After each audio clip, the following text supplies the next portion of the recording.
Hi hello friends, எல்லோரும் எப்படி இருக்கீங்க? இன்றைக்கி நான் புதினா சட்னி தான் செஞ்சு காமிக்க போகிறேன். எப்படி செய்கிறதுன்னு பார்க்கலாம். அதுக்கு ஒரு மண் பாத்திரத்தை நான் எடுத்திருக்கேன். மண் பாத்திரத்தில் 3லேருந்து 4 டேபிள் ஸ்பூன் எண்ணெய் விட்டுட்டு 1 1/2 டேபிள் ஸ்பூன் கடலைப்பருப்பு, 1 1/2 டேபிள் ஸ்பூன் உளுந்தப்பருப்பு போட்டு நல்லா செவக்க வறுத்து ஒரு பிளேட்டில் எடுத்து வச்சுக்கோங்க. அதுக்கப்புறமா ஒரு துண்டு இஞ்சி, அப்புறம் ஒரு 5 6 பல் பூண்டு எடுத்து அதையும் நல்லா வதக்கிக்குங்க. பூண்டு வதங்கிட்டு இருக்கப்பவே ஒரு 10 20லேருந்து சின்ன வெங்காயம் உரித்து வச்சுருக்கேன். அதையும் கழுவிட்டு அதையும் போட்டு வதக்கிக்குங்க.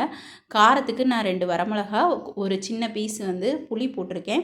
இது நல்லா சூடோடே வதங்கிருச்சுன்னா அரைக்கும்போது ஈஸியாக இருக்கும். இது வதங்கிட்டு இருக்கிறப்பவே ஒரு 2 கொத்து கருவேப்பிலையை கழுவிட்டு போட்டுக்குங்க. இது நல்லா வதங்கிடும். வதங்கிட்டு இருக்கும்போது அடுப்பு ஆஃப் பண்ணிவிட்டு புதினாவையும் கொத்தமல்லியும் நல்லா கழுவி ஒரு கைப்பிடி அளவு எடுத்து ஈக்குவலாக எடுத்து நல்லா வதக்கி விட்டுக்கோங்க. இது மண் பாத்திரன்றனால ஹீட் இருக்கும். அதனால் நான் ஆஃப் பண்ணிவிட்டு தான் பண்ணுறேன். இதை நல்லா வதக்கி விட்டுட்டு இதுக்கப்புறமா இது நல்லா வதங்கி வர ஸ்டேஜில் கொஞ்சமாக ஒரு 1/2 டீஸ்பூன் மஞ்சத்தூள் போட்டுக்கோங்க. மஞ்சத்தூள் போட்டுட்டு இதை நல்லா கலந்து ஒரு பாத்திரத்துக்கு மாற்றிக்கோங்க. ஆற வச்சுருங்க.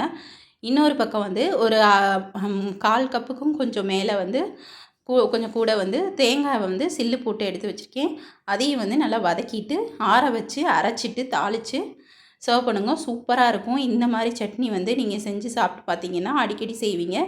தோசை இட்லிக்கு சூப்பரான காம்பினேஷன். கடையில் கிடைக்கிறத விட இது சூப்பர் டேஸ்ட்டில் இருக்கும். செஞ்சு பார்த்துட்டு எப்படி இருக்குன்னு சொல்லுங்கள். வீடியோவை லைக் பண்ணுங்கள், ஷேர் பண்ணுங்கள், கமெண்ட் பண்ணுங்கள். என்னோடய சேனலை சப்ஸ்கிரைப் பண்ணி வச்சுக்கோங்க. அப்போ தான் நான் போடுற வீடியோ உங்களுக்கு உடனே கிடைக்கும்.